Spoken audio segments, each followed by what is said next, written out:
তবে কি নিজের আসল রূপ দেখানো শুরু করল যুক্তরাষ্ট্র? সাম্প্রতিক সংঘাতে ইরানের টানা হামলা চালিয়ে যাচ্ছে মার্কিন বাহিনী। ইরানের অভ্যন্তরে আরও জোরদার করা হচ্ছে মার্কিন হামলা, লক্ষ্যবস্তু করা হচ্ছে ইরানের বেসামরিক অবকাঠামো এবং সাধারণ মানুষদেরকেও। তবে কি জয়ের নেশায় উন্মাদ হয়ে গেল যুক্তরাষ্ট্র? এ যেন ফলাফলহীন এক অন্তহীন যুদ্ধের অতল গহ্বরে পড়ে গেল ইরান যুক্তরাষ্ট্র সংঘাত।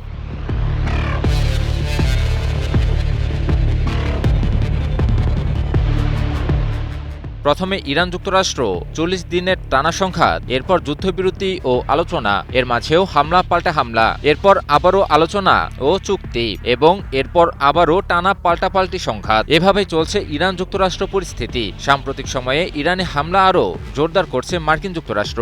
ইরানের সামরিক স্থাপনা থেকে বেসামরিক স্থাপনায় বিস্তৃত হচ্ছে মার্কিন হামলা, এমনকি সাধারণ মানুষও নিস্তার পাচ্ছে না মার্কিন আগ্রাসন থেকে।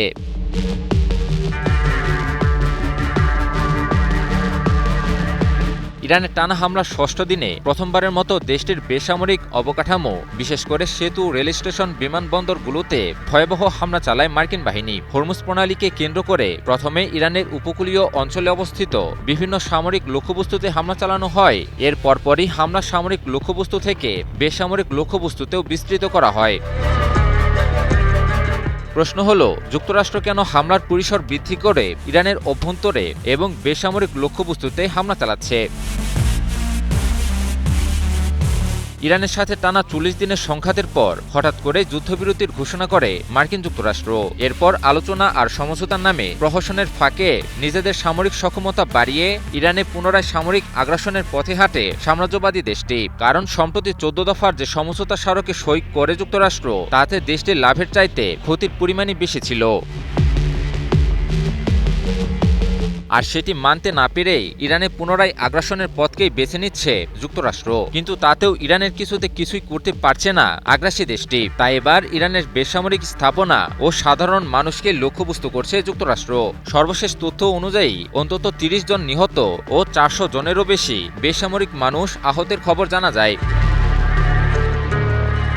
বিশ্লেষকেরা বলছেন, ইরানের সাথে সংঘাতের মাধ্যমে ফলাফলহীন এক অন্তহীন যুদ্ধের অতল গহ্বরে পড়ে গেছে মার্কিন যুক্তরাষ্ট্র। কারণ ইরানের সাথে যুক্তরাষ্ট্রের সংঘাতটি তীব্র হয়ে ওঠায় তা থেকে সরে আসা এবং পুনরায় সংলাপে বসা ক্রমশ আরও কঠিন হয়ে পড়ছে। ফলে যুদ্ধ থেকে বেরিয়ে আসা এবং যুদ্ধের ফলাফল নির্ধারণ করাও জটিল থেকে জটিলতর হচ্ছে।